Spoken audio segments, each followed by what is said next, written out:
Hello students, my name is Priyanka. हम पढ़ रहे थे ज्योग्राफी में क्लाइमेटोलॉजी। आज हमारी नेक्स्ट क्लास है। आज हम पढ़ने वाले हैं साइक्लोन का फॉर्मेशन कैसे होता है, ओशियन में ही क्यों होता है, इसके अलावा साइक्लोन के लिए क्या क्या कंडीशंस होनी चाहिए, इसकी रिक्वायरमेंट को समझेंगे। तो साइक्लोन होता क्या है, ठीक है। साइक्लोन मतलब चक्रवात, ठीक है। साइक्लोन मतलब चक्रवात। क्या होता है चक्रवात? चक्र मतलब साइकिल, चक्र मतलब क्या? साइकिल। वात मतलब विंड, ठीक है। तो cyclic behaviour of wind, cyclic behaviour of wind क्या कहलाता है? Cyclic behaviour of wind, cyclone, ठीक है। साइक्लिक बिहेवियर ऑफ विंड क्या कहलाता है? साइक्लोन। एक चीज हमने पढ़ी थी कि विंड जो है वो हाई प्रेशर से लो प्रेशर की तरफ जाती है। पढ़ी थी हमने कि जहां खाली होता है उसको भरने की क्या करती है? कोशिश करती है। तो हाई प्रेशर से विंड क्या होती है? दूर जाती है। क्या होती है? दूर जाती है। एक और शब्द हमने सीखा था, क्या होती है? डाइवर्ज होती है, ठीक है। और लो प्रेशर की तरफ विंड आती है। लो प्रेशर की तरफ क्या विंड आती है, मतलब कन्वर्ज होती है। क्या होती है? कन्वर्ज होती है। इतना समझ में आ गया। तो पहला क्या है? पहला क्या है कि there should be low pressure. Low pressure के लिए क्या होना चाहिए? टेम्परेचर ज्यादा होना चाहिए। कितना टेम्परेचर होना चाहिए? दूसरा ओशियन होना चाहिए, ओशियन होना चाहिए। साइक्लोन जब स्टार्ट होता है तो साइक्लोन एक लंबी प्रोसेस है, और साइक्लोन जो है छोटे छोटे नदी नालों में नहीं बनता है। क्यों? क्योंकि इतना मॉइस्चर, इतना ज्यादा लोवेस्ट टेम्परेचर की बिल्कुल घुमा के रख दे चीजों को। इसको हम आपदा प्रबंधन में पढ़ते हैं। आपदा प्रबंधन में क्यों पढ़ते हैं? क्योंकि इतना डेंजरस है, इतना खतरनाक होता है। और ये क्या नॉर्मली किसी नदी में और किसी तालाब में फॉर्म हो जाएगा? नहीं होगा। इसके लिए क्या चाहिए? ओशियन चाहिए। उसके अलावा तीसरा, ओशियन का टेम्परेचर कितना चाहिए? 27 डिग्री सेल्सियस चाहिए। कितना टेम्परेचर चाहिए? 27 डिग्री सेल्सियस चाहिए। मतलब पहला कि लो प्रेशर होना चाहिए। लो प्रेशर के लिए टेम्परेचर जो होना चाहिए वो हाई होना चाहिए। कितना होना चाहिए? 27 डिग्री सेल्सियस होना चाहिए। ओशियन होना चाहिए। उसके अलावा हमने क्या पढ़ा? Cyclic behaviour. साइक्लिक बिहेवियर कब होगा? नंबर 4। साइक्लिक बिहेवियर कब होगा? कोरियोलिस फोर्स हमने पढ़ा था। कोरियोलिस फोर्स, ठीक है। कोरियोलिस फोर्स जो किसके लिए? फेरल्स लॉ, जो किसके लिए जिम्मेदार है? किसके लिए रिस्पॉन्सिबल है? डिफ्लेक्शन के लिए, ठीक है। डिफ्लेक्शन के लिए। घूमेगी कैसे? जब तक डिफ्लेक्ट नहीं होगी तो घूमेगी कैसे? ठीक है। चक्र कैसे बनेगा? साइकिल कैसे बनेगा? तो उसके लिए क्या जरूरी है? Coriolis force. फिर इसके अलावा पांचवा क्या जरूरी है? लेटेंट हीट, ठीक है। लेटेंट हीट क्या होती है? लेटेंट हीट बताते हैं। जब हमने कंडेंसेशन प्रेसिपिटेशन पढ़ा था तो हमने पढ़ा था कि जब इवेपोरेशन होता है तो जो सूर्य से प्रकाश आता है, हीट आती है, ठीक है। वो हीट क्या होती है? एब्जॉर्ब हो जाती है, और उसके कारण जो वाष्प यानी कि जो पानी है वो किसमें? लिक्विड से गैस में कन्वर्ट हो जाता है। तो हीट क्या होती है? एब्जॉर्ब हो जाती है। उसको हम क्या कहते हैं? लेटेंट हीट कहते हैं। जब ये वाटर वेपर ऊपर जाते हैं और ऊपर पहुंचने के बाद जब टेम्परेचर कम होता है, कैपेसिटी पूरी फुल हो जाती है और रिलेटिव ह्यूमिडिटी 100% हो जाती है, उस वक्त क्या होता है? कंडेंसेशन होता है। कंडेंसेशन का मतलब कि जो हीट है वो रिलीज हो गई और जो गैस है वो लिक्विड में फिर से बदल गई। जो हीट है वो रिलीज हो गई और जो गैस है वो लिक्विड में फिर से बदल गई। एक बार और बोलते हैं कि जो हीट है वो रिलीज हो गई और जो गैस है वो लिक्विड में फिर से कन्वर्ट हो गई। मतलब लिक्विड से गैस में कन्वर्ट होना, मतलब हीट का एब्जॉर्ब होना, फिर हीट का रिलीज होना, गैस से लिक्विड में फिर से कन्वर्ट हो जाना। तो इसको हम क्या कहते हैं? लेटेंट हीट कहते हैं। और यही रिस्पॉन्सिबल है किसके लिए? इवेपोरेशन के साथ साथ प्रेसिपिटेशन के लिए, ठीक है। तो लेटेंट हीट को याद रखना, ठीक है। तो लेटेंट हीट ही नहीं होगी तो कैसे इवेपोरेशन होगा? कैसे लिक्विड टू गैस बदलेगी? कैसे गैस टू लिक्विड बदलेगी? कैसे बारिश होगी? तो ये सब कुछ लेटेंट हीट पे डिपेंड करता है, ठीक है। तो हमने क्या पढ़ा? लो प्रेशर होना चाहिए, ओशियन होना चाहिए, ओशियन का टेम्परेचर 27 डिग्री सेल्सियस या उससे अधिक होना चाहिए। कोरियोलिस फोर्स होना चाहिए। फेरल्स लॉ, कोरियोलिस फोर्स की वजह से क्या होती है, जो डिफ्लेक्ट हो जाती है एयर, ठीक है, विंड डिफ्लेक्ट हो जाती है। तो जो इक्वेटर रीजन है वहां पे जो साइक्लोन है वहां से गुजर सकते हैं, लेकिन वहां पे फॉर्म नहीं होते हैं। क्यों फॉर्म नहीं होते हैं? क्योंकि वहां पे कोरियोलिस फोर्स बिल्कुल जीरो है, ठीक है, वहां पे कोरियोलिस फोर्स कितना है, जीरो है, वहां पे जो फॉर्म नहीं होते हैं साइक्लोन, ठीक है। तो ये था साइक्लोन का थोड़ा सा कंडीशन की कौन कौन सी कंडीशन चाहिए, साइक्लोन होता क्या है। अब हम पढ़ते हैं साइक्लोन का फॉर्मेशन, ठीक है। सबसे पहले तो ये हमारी अर्थ है, ठीक है, ये है इक्वेटर रीजन, ये है ट्रॉपिकल रीजन, ठीक है, ये है इक्वेटर रीजन, ये है ट्रॉपिकल रीजन। ट्रॉपिकल रीजन में ट्रॉपिकल साइक्लोन पाए जाते हैं। कौन कौन से, कितने टाइप के हैं? एक है ट्रॉपिकल, दूसरा है टेम्परेट, ठीक है, एक है ट्रॉपिकल, दूसरा है टेम्परेट। ट्रॉपिकल रीजन में ट्रॉपिकल साइक्लोन पाए जाते हैं, टेम्परेट रीजन में टेम्परेट साइक्लोन पाए जाते हैं। कोरियोलिस फोर्स से जो विंड है वो डिफ्लेक्ट हो जाती है। तो हमने पढ़ा था नदर्न हेमिस्फीयर में राइट साइड डिफ्लेक्ट होती है और सदर्न हेमिस्फीयर में लेफ्ट साइड डिफ्लेक्ट होती है, ठीक है। यहाँ पे जो ट्रॉपिकल रीजन है कौन सी विंड चलती है, कल हमने पढ़ा है ईस्टर्ली विंड, सीधे आने की बजाय राइट साइड डिफ्लेक्ट हो गई, सीधे आने की बजाय लेफ्ट साइड, ठीक है। तो ये कौन सी विंड है, ईस्टर्ली विंड है। क्यों? क्योंकि ईस्ट से चल रही है, ठीक है, पिछली क्लास में हमने पढ़ा था, ठीक है। तो ईस्टर्ली विंड, तो नदर्न हेमिस्फीयर में जो साइक्लोन होते हैं, ट्रॉपिकल साइक्लोन, किस विंड के कारण आते हैं, किस विंड, कौन सी विंड रहती है इसमें, ईस्टर्ली विंड रहती है। कौन सी विंड रहती है, ईस्टर्ली विंड रहती है, ठीक है। टेम्परेट साइक्लोन में वेस्टर्ली विंड रहती है, क्योंकि टेम्परेट साइक्लोन कहाँ रहते हैं, ये मान लो 23.5 डिग्री मान लेते हैं, 23.5 डिग्री मान लेते हैं, ये 0 डिग्री हो गया, ठीक है। तो यहाँ इतने एरिया में साइक्लोन कौन से बनते हैं, ट्रॉपिकल साइक्लोन बनते हैं। और यहाँ 60 to 65 टेम्परेट रीजन में, 60 to 65 हमने बताया था कि यहाँ पे फ्रंट के कारण, फ्रंट्स जो होते हैं, cold air mass, warm air mass, air mass क्या होते हैं आगे हम पढ़ेंगे। तो जो फ्रंट्स होते हैं उन फ्रंट्स के कारण जो वार्म एयर होती है वो क्या कर जाती है, राइज कर जाती है, ठीक है। कभी तेजी से राइज कर जाती है, वो डिपेंड करता है कि कौन सी एयर कितनी तेजी से, कौन सी विंड कितनी तेजी से आ रही है, ठीक है। तो 60 to 65, इधर भी 60 to 65, तो यहाँ पे कौन से साइक्लोन बनेंगे, टेम्परेट साइक्लोन बनेंगे, ठीक है। कौन से साइक्लोन बनेंगे, टेम्परेट साइक्लोन बनेंगे। अब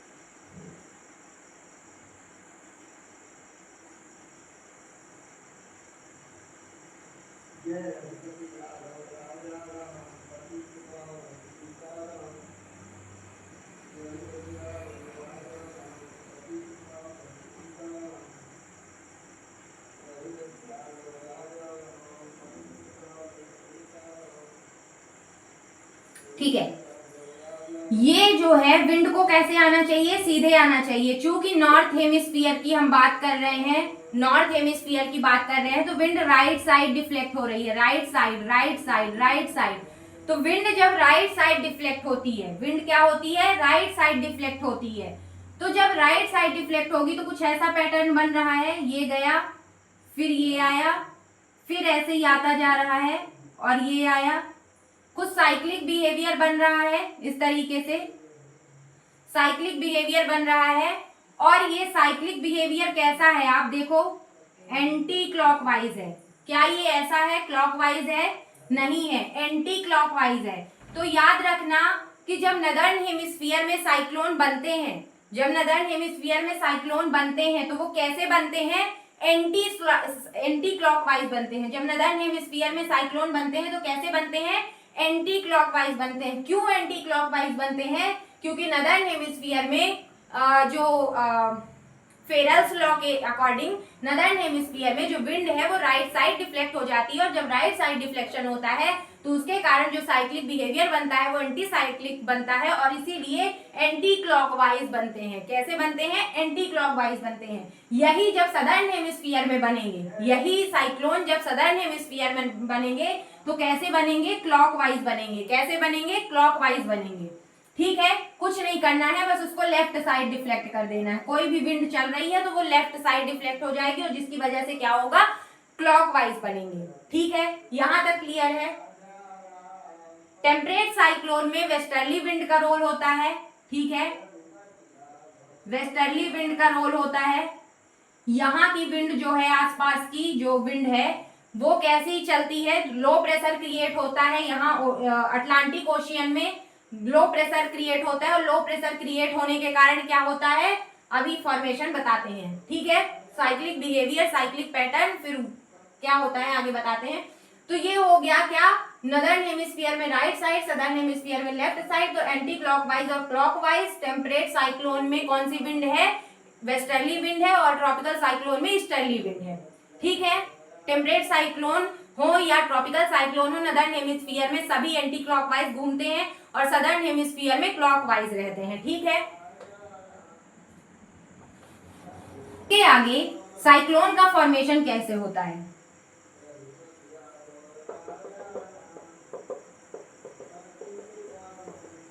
सपोज ये क्या है? ओशियन है। क्या है? ओशियन है। अब इस ओशियन में ये सूर्य से हीट आई, ठीक है, लेटेंट हीट एब्जॉर्ब हुई, टेम्परेचर ज्यादा है, हीट एब्जॉर्ब हो गई, लिक्विड से गैस में बदलने लगा। तो ये क्या हुआ? ये क्या हुआ? करंट ऊपर जाने लगी। ठीक है, ऊर्ध्वाधर, ऊर्ध्वाधर वर्टिकल मूवमेंट होने लगा। ठीक है, वर्टिकल मूवमेंट होने लगा। किसका? करंट का वर्टिकल मूवमेंट होने लगा। अब जब वर्टिकल मूवमेंट होने लगा और लिक्विड से क्या होने लगी? गैस में कन्वर्ट होने लगी। Water vapour, water vapour convert हो गई। ठीक है, water vapour, water vapour hydroscopic nuclei की हेल्प से क्या करेगी? क्लाउड का फॉर्मेशन करेगी। और हमने आपको बताया था कि भारी वर्षा के लिए कौन से क्लाउड होते हैं? Cumulonimbus cloud. कौन से क्लाउड होते हैं? Cumulonimbus cloud. ठीक है, क्यूमुलोनिम्बस क्लाउड। ये क्या है? ये एरिया है जहां पे लो प्रेशर है। यहाँ पे क्या है? लो प्रेशर है, बहुत ज्यादा। यहाँ पे क्या है? लो प्रेशर है। विंड क्या है? चारों तरफ से आ रही है। विंड क्या है? चारों तरफ से आ रही है। एक साइक्लिक पैटर्न बन रहा है। साइक्लिक पैटर्न के कारण ये जो विंड है ये ऊपर जा रही है, ऊपर जा रही है, ऊपर जा रही है, ऊपर जा रही है, ऊपर जा रही है, और बादल का फॉर्मेशन कर रही है। ठीक है, मॉइस्चर की हेल्प से बादल का फॉर्मेशन कैसे होता है ये हमने आपको बताया है। ठीक है, अब ये बादल का फॉर्मेशन हो गया। अब क्या होगी? वर्षा होगी। अब क्या होगी? वर्षा होगी। मूव करते करते, मूव करते करते करते करते ये यहाँ पहुंच जाएगी, यहाँ पहुंच जाएगी। यहाँ से लेटेंट हीट अब क्या होगी? लेट कंडेंसेशन होगा, लेटेंट हीट रिलीज होगी। लेटेंट हीट क्या होगी? रिलीज होगी। क्या होगी? रिलीज होगी। जब लेटेंट हीट रिलीज होगी तो ये क्या होगा? गैस से वापस से लिक्विड में बदल जाएगा, तो बारिश होगी। ठीक है, बारिश हुई, बारिश हुई। बारिश होने के बाद अब चूंकि यहाँ पे क्या हो गया? हीट और ज्यादा आ गई, मतलब एयर क्या हुई? और गर्म हो गई। तो ये एयर और ऊपर जाएगी, एयर और ऊपर जाएगी। तो कैसे? ये भी तो घूमते घूमते यहाँ पे आ गया, तो यहाँ पे जो एयर है वो और ऊपर जाएगी, यहाँ पे जो एयर है वो और ऊपर जाएगी, और ज्यादा फॉर्मेशन होगा, और ज्यादा बारिश होगी। ठीक है, तो इस तरीके से ये चलते चलते जब लैंड तक पहुंचेगी, जब लैंड तक पहुंचेगी तो लैंड में अब हीट नहीं मिल पा रही है, लैंड में अब उतनी हीट नहीं मिल पा रही है, लैंड में मॉइस्चर खत्म, लेकिन फिर भी कुछ दूर तक कवर कर लेता है, क्योंकि इतनी तेजी से आ रहा है तो कहीं तक तो जाएगा। ठीक है, तो मॉइस्चर यहाँ पे खत्म, यहाँ पे लेटेंट हीट खत्म। ठीक है, इसलिए जो साइक्लोन है वो केवल कहाँ बनते हैं? ओशियन में बनते हैं। क्यों? क्योंकि वहीं लेटेंट हीट मिल सकती है। इतना ज्यादा घूमना, इतना ज्यादा साइक्लिक बिहेवियर कहाँ हो सकता है? ओशियन में ही हो सकता है।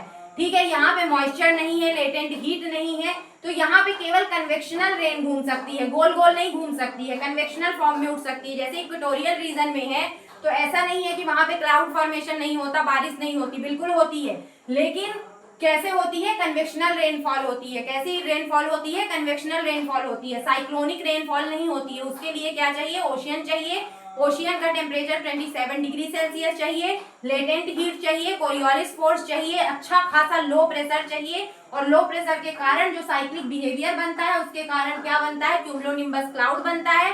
क्यूमुलोनिम्बस क्लाउड के कारण बहुत बारिश होती है, उसके बाद ये आगे बढ़ता है घूमते हुए और ज्यादा इसकी स्पीड हो जाती है, लेटेंट हीट रिलीज होती है, लेटेंट हीट रिलीज होने के कारण और भी ज्यादा ऊपर जाती है एयर, और जिसके कारण ये और भयावह हो जाता है और काफी दिनों तक बारिश चलती रहती है। तो इस तरीके से ये क्या था, साइक्लोन था। ठीक है, तो क्या क्या पढ़ा हमने साइक्लोन में। साइक्लोन में हमें लो प्रेशर चाहिए, 27 डिग्री सेल्सियस टेम्परेचर चाहिए, उसके अलावा क्या चाहिए, लेटेंट हीट चाहिए, कोरियोलिस फोर्स चाहिए, कोरियोलिस फोर्स चाहिए जो कि इक्वेटर पे कोरियोलिस फोर्स क्या रहता है, जीरो रहता है। इक्वेटर पे कोरियोलिस फोर्स जीरो रहने के कारण क्या होता है, वहां पे साइक्लोन का फॉर्मेशन नहीं होता है। भले ही साइक्लोन वहां पे पहुंच जाए घूमते घूमते, लेकिन इक्वेटर पे साइक्लोन नहीं बनते हैं। उसके अलावा लेटेंट हीट, कोरियोलिस फोर्स, ठीक है, टेम्परेचर तो हाई होना ही चाहिए। इसके अलावा क्लोज्ड आइसो विंड, विंड जो होना चाहिए, विंड की स्पीड ज्यादा होनी चाहिए, विंड की स्पीड ज्यादा होनी चाहिए। साइक्लिक बिहेवियर में विंड की स्पीड ज्यादा कैसे होगी, तो एक तो होगी लो प्रेशर होना चाहिए, तो आसपास की विंड आएगी उसको भरने के लिए, ठीक है, साइकिल में घूमने लगेंगी। फिर उसके बाद क्लोज्ड आइसोबार चाहिए, मतलब क्लोज्ड आइसोबार हमने आपको समझाया था, आइसोबार कि जहां भी प्रेशर एक जैसा रहता है उसको मिलाते हैं, उसको हम कहते हैं आइसोबार। तो मान लो यहाँ पे 1000 है, ठीक है, कुछ इस तरीके से विंड आ रही है, कुछ इस तरीके से क्या आ रही है, विंड आ रही है। अब यहाँ पे 1000 है, यहाँ पे 800 है, यहाँ पे 700 है, यहाँ पे 500 है, यहाँ पे 500 है, यहाँ पे 700 है, यहाँ पे 800 है, यहाँ पे 1000 है, यहाँ पे 1000 है, यहाँ पे 800 है, 700 है, 500 है, ऐसे करके मतलब बहुत जल्दी जल्दी जो प्रेशर है वो चेंज हो रहा है, इसको हम कहते हैं क्लोज्ड आइसोबार। प्रेशर का जल्दी जल्दी जल्दी जल्दी चेंज होना उसको कहते हैं क्लोज्ड आइसोबार। तो ये सब कुछ कंडीशन किसमें चाहिए, किसमें चाहिए, साइक्लोन के फॉर्मेशन में। उसके अलावा जो टेम्परेट साइक्लोन है, ट्रॉपिकल साइक्लोन है, नदर्न हेमिस्फीयर में एंटी क्लॉकवाइज क्यों घूमते हैं हमने ये भी बताया। उसके बाद जो साइक्लोन का फॉर्मेशन है कैसे होता है, सबसे पहले लो प्रेशर क्रिएट होता है, विंड चारों तरफ की आके उसको क्या करती है, फिल करने की कोशिश करती है। उसके बाद कोरियोलिस फोर्स के कारण विंड जो है घूमना स्टार्ट कर देती है और विंड की स्पीड ज्यादा होती है ड्यू टू क्लोज्ड आइसोबार। उसके बाद क्या होता है, एक एक करके विंड ऊपर राइज होती जाती है, मॉइस्चर फॉर्म होता जाता है और क्लाउड का फॉर्मेशन होता है। उसके बाद लेटेंट हीट रिलीज होती है और क्लाउड का फॉर्मेशन जो हुआ था उसमें गैस से लिक्विड में कन्वर्ट हो जाता है और उसके बाद वर्षा होती है। और वर्षा होने के बाद और भी स्पीड बढ़ती है, यहीं तक नहीं रुकती, और भी स्पीड बढ़ती है। क्यों, क्योंकि जो एयर है और ऊपर जाती है लेटेंट हीट के रिलीज होने के कारण। ठीक है, तो इसको आप अपनी लैंग्वेज में लिख भी सकते हो। तो साइक्लोन में होता क्या है, लो प्रेशर रहता है, इनस्टेबिलिटी रहती है, इनस्टेबिलिटी रहती है, ठीक है। अच्छा, जो साइक्लोन का फॉर्मेशन होता है कुछ इस तरीके से क्लाउड बनता है, कुछ इस तरीके से क्या बनता है, क्लाउड बनता है, इस तरीके से क्लाउड बनता है। इसको हम क्या कहते हैं, क्यूमुलोनिम्बस क्लाउड कहते हैं। ये जो होता है एरिया, यहाँ पे जो साइक्लोन घूमता है, ठीक है, तो जो ये एरिया होता है इसको हम क्या कहते हैं, आई कहते हैं, इसको हम क्या कहते हैं, आई कहते हैं। और जो ये है इसको हम क्या कहते हैं, आई वॉल कहते हैं, ठीक है। तो अगर पूछ ले एग्जाम में कि रेनफॉल कहाँ होता है, तो आई वॉल वाले एरिया में होता है। रेनफॉल इनस्टेबिलिटी कहाँ रहती है, आई वॉल वाले एरिया में रहती है। आई वाले एरिया में जो रहता है, जो सेंटर रहता है, जहां से मतलब बीच का एरिया जहां पाइप जैसा होता है, वहां पे मतलब इनविजिबल, तो वहां पे जो एरिया रहता है वहां पे क्लियर स्काई रहता है, वहां पे स्टेबिलिटी रहती है, वहां पे क्या रहता है, स्टेबिलिटी रहती है। भले ही लो प्रेशर रहता है लेकिन क्लियर स्काई रहता है, स्टेबिलिटी रहती है। और लो प्रेशर इनस्टेबिलिटी किसके लिए है, यहाँ बारिश होती है जो, ठीक है, आई वॉल के इधर बारिश होती है, आई वॉल पे सबसे ज्यादा बारिश होती है। सबसे ज्यादा हैवी रेनफॉल कहाँ होता है, तो वो आई वॉल में होता है, ठीक है। तो इतना याद रहेगा साइक्लोन।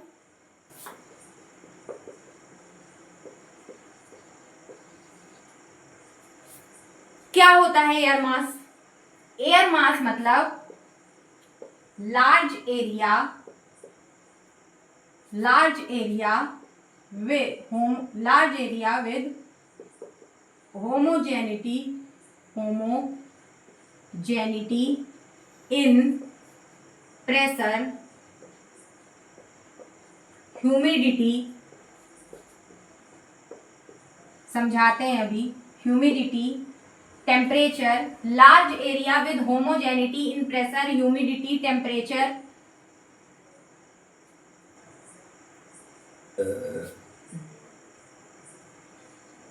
Rainfall pattern etcetera. मतलब एक ऐसा एरिया जहां पे temperature, humidity, pressure, rainfall, stability, instability सब सेम होता है, उस एरिया को हम क्या कहते हैं? उसको हम क्या कहते हैं? Air mass. आप अभी तक पढ़ चुके हैं, बस उसको समझना बाकी है। जैसे इक्वेटोरियल रीजन में कैसा रहता है? लो प्रेशर रहता है। टेम्परेचर कैसा रहता है? बहुत ज्यादा रहता है। Temperature through out the year ज्यादा रहता है, और टेम्परेचर ज्यादा होने की वजह से क्या होता है? कन्वेक्शनल रेनफॉल होती है। ठीक है, क्लियर है? तो क्या यहाँ पे लो प्रेशर बहुत बड़े एरिया में होगा? बिल्कुल होगा। टेम्परेचर ज्यादा बहुत बड़े एरिया में होगा? बिल्कुल होगा। जो बारिश होगी बहुत बड़े एरिया में होगी? बिल्कुल होगी। मॉइस्चर, ह्यूमिडिटी होगा वो बहुत बड़े एरिया में होगा? बिल्कुल होगा। मतलब कुछ इस तरीके से एरिया डिसाइड कर लो जहां पे अगर हाई प्रेशर है तो सारे जगह पे है। अगर लो प्रेशर है तो सारे जगह पे है। तो दो एयर मास है, मान लो, एक वो और एक ये। तो लो प्रेशर है अगर तो सारी जगह पे रहेगा, लो प्रेशर रहेगा सारी जगह पे रहेगा। लो प्रेशर रहेगा तो टेम्परेचर कैसा रहेगा? ज्यादा रहेगा। टेम्परेचर ज्यादा रहेगा, टेम्परेचर ज्यादा रहेगा, टेम्परेचर ज्यादा रहेगा। मतलब कि समझ में आ रहा है कि जो एरिया, एक ऐसा एरिया जहां होमोजेनिटी है, किसमें? ह्यूमिडिटी में, प्रेशर में। अगर ह्यूमिडिटी ज्यादा है तो पूरे में ज्यादा है, ठीक है, पूरे में ह्यूमिडिटी ज्यादा है। अगर कम है तो पूरे में कम है, थोड़ी थोड़ी है बस। तो मतलब एक ऐसा एरिया जहां पे होमोजेनिटी है, किसमें?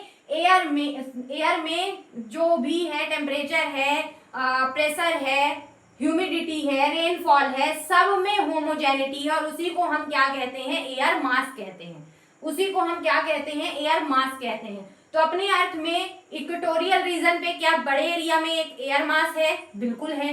ट्रॉपिकल रीजन में एक बड़े एरिया में एयर मास है? बिल्कुल है। पोलर रीजन में टेम्परेचर कम है, विंड सिंक होती है, ठीक है, ह्यूमिडिटी नहीं है, तो जो उस एरिया में या बहुत कम है, उस एरिया में हम कह सकते हैं कि एक जैसा है? बिल्कुल है। आर्कटिक रीजन में क्या सब कुछ एक जैसा है? वो भी एक एयर मास है? बिल्कुल है। ठीक है, तो ये सारी चीजें किसकी हैं? एयर मास की हैं। एयर मास क्या क्या करता है? सबसे पहले एयर मास को देख लेते हैं अपने अर्थ में। सबसे पहले अपना अर्थ बनाते हैं। ये हमारा इक्वेटोरियल रीजन है, ये हमारा ट्रॉपिक ऑफ कैंसर है, ये ट्रॉपिक ऑफ कैप्रिकॉर्न है। ठीक है, यहाँ पे डेजर्ट का एयर मास अलग होगा, यहाँ पे कॉन्टिनेंटल एयर मास अलग होगा ट्रॉपिकल रीजन का। ठीक है, ट्रॉपिकल रीजन का, कॉन्टिनेंट का एयर मास अलग होगा, इक्वेटोरियल रीजन का एयर मास अपना अलग होगा। ठीक है, इसके अलावा कैप्रिकॉर्न का एयर मास अलग होगा, डेजर्ट का एयर मास अलग होगा। इसके अलावा आर्कटिक रीजन, अंटार्कटिक रीजन, इनका एयर मास अलग होगा। तो इनको हम नाम क्या देंगे? इक्वेटर रीजन के एयर मास को कहेंगे equatorial, continental equatorial air mass. क्या कहेंगे? कॉन्टिनेंटल। क्यों? क्योंकि कॉन्टिनेंट के एयर मास को देख रहे हैं। जब हम मरीन के एयर मास को देखेंगे, मतलब कि एक सेकेंड,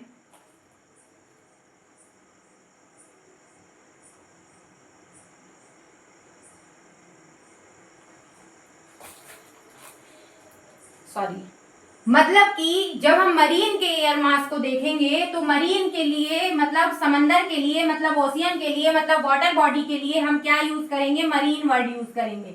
और मरीन के लिए क्या लिखेंगे? एम। तो कॉन्टिनेंटल मास और मरीन मास, तो marine equatorial land mass, continental equatorial land mass. तो हम यहाँ पे लिख सकते हैं continental equatorial land mass, continental marine equatorial land mass लिख सकते हैं। यहाँ पे लिख सकते हैं continental tropical air mass, marine tropical air mass, ठीक है, कॉन्टिनेंटल डेजर्ट एयर मास, ठीक है। इसके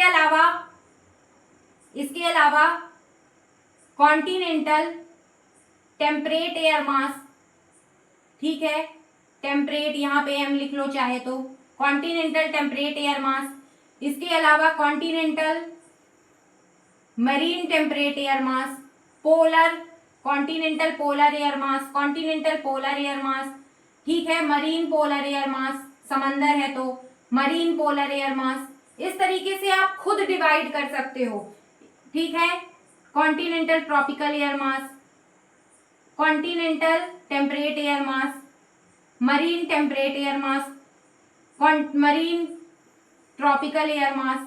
तो इस तरीके से आप खुद डिवाइड कर सकते हो। तो जो एयर मास है आई होप वो आपको समझ में आ गया होगा कि जहाँ पे एक बड़ा एरिया, जहाँ पे ह्यूमिडिटी लो प्रेशर है मतलब बहुत बड़े एरिया में लो प्रेशर है, टेम्परेचर मतलब बहुत बड़े एरिया में टेम्परेचर कम है, ठीक है, ज्यादा है कम है, बड़े एरिया में रेनफॉल हो रही है मतलब सब जगह हो रही है, ठीक है, बड़े एरिया में एक जैसा बादल है, बड़े एरिया में मतलब जहां कहीं भी ऐसी स्थिति बनती है अर्थ में अपने बहुत जगह पे बनती है, बहुत जगह की स्थिति अलग अलग है, ठीक है। जैसे हम अगर 60 to 65 में देखें वहां पे एयर सिंक होती है, हाई प्रेशर है, तो क्या एक जगह पे रहता है, बड़े एरिया में रहता है, बड़े एरिया में एयर सिंक हो रही है, ठीक है। उसके अलावा 30 to 35 में, 60 to 65 में अगर देखें तो जैसे कि अगर हम 60 to 65 में देखें तो एक बड़े एरिया में एयर क्या हो रही है, राइज हो रही है, टेम्परेचर क्या है, ज्यादा है, प्रेशर क्या है, कम है, तो बड़े एरिया में है। उसके अलावा 30 to 35 में देखें यार सिंक हो रही है मतलब हाई प्रेशर है, तो क्या छोटे से एरिया में है, नहीं, बड़े एरिया में है। मतलब कि होमोजेनिटी है, इसका एक वर्ड क्या है, होमोजेनिटी। और अभी तक तो इतना पढ़ चुके हैं कि समझने लगे हैं कि कहाँ पे लो प्रेशर होगा, कहाँ पे हाई प्रेशर होगा, कहाँ पे कैसी विंड चलेगी, कहाँ पे कैसे क्या होगा, उस हिसाब से हम एयर मास को डिवाइड कर सकते हैं। उससे हम जोड़ सकते हैं वर्षा का होना, रेनफॉल, इनस्टेबिलिटी, स्टेबिलिटी, फिर उससे क्या क्या होगा। अगर हम साइक्लोन को देखें तो साइक्लोन किन किन जगह पे जाएंगे, जैसे अगर अटलांटिक ओशियन में तो उसके किनारे कौन कौन से एरिया हैं, इनको आपको मैप में देखना है, ठीक है। तो मैप में देखोगे तो समझ में आएगा कि कहाँ पे टेम्परेट साइक्लोन, ट्रॉपिकल साइक्लोन का फॉर्मेशन कहाँ पे होगा। उसके अलावा जो साउथ है, साउथ में कैसा एयर मास होगा, कहाँ पे कैसा एयर मास होगा, तो उसको अलग अलग आप डिवाइड कर सकते हो। फिर उसके अलावा नाम से अगर आ गया, ठीक है, तो आर्कटिक कैसा एयर मास है बताओ, कोल्ड एयर मास है, ठीक है, low temperature cold air mass है। उसके अलावा वार्म एयर मास हो गया, कोल्ड एयर मास हो गया, ठीक है।